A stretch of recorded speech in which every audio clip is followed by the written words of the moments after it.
दोस्तों सब्सक्राइब करें हमारे चैनल को और बेल आइकन को दबाएं ताकि आप देख सकें हमारी वीडियो सबसे पहले।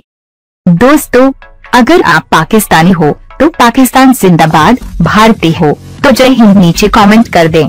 प्लीज वीडियो को लाइक शेयर जरूर करें।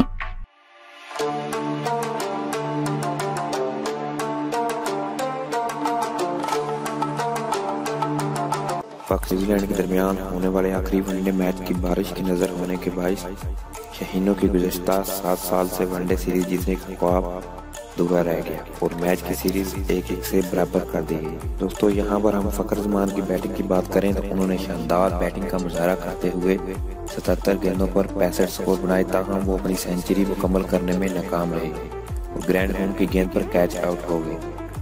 दोस्तों एक मरतबा फिर कीवीज फील्डर ने संगदिली का मुजाहरा कर दिया।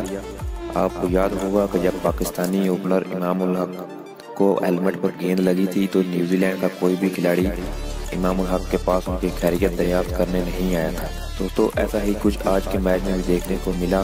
फखर जमान बैटिंग कर रहे थे तो 10वें ओवर में फ्रैक्शन की गेंद फखर जमान की टांगों के ऊपर वाले हिस्से पर जा लगी और वो 10 से जमीन पर लेट गए। एक तरफ जहां हर पाकिस्तानी फखर जमान का हाल जानने के लिए बेताब था, वहीं ऑन द फील्ड न्यूजीलैंड का कोई खिलाड़ी उनके पास ना आया बल्कि दूर होकर मुस्कुराते रहे, जिसने इनकी संगदिली का साफ पता चलता है। ताहम फखर जमान कुछ मिनट्स के बाद जब नॉर्मल हुए तो दोबारा अपनी बैटिंग जारी कर दी। दोस्तों यहाँ पर आपसे एक और बात शेयर करेंगे कि दूसरे वनडे मैच में शुएब मलिक की खेली की गेंद जब कीवीज फील्डर को लगी थी तो वो दौड़कर उसके पास गए थे और खैरियत दरियाफ्त की थी। तो आपकी कीवीज फील्डर की इस रवैया पर क्या राय है नीचे कमेंट्स करें। प्लीज हमारा चैनल सब्सक्राइब कर लें। शुक्रिया।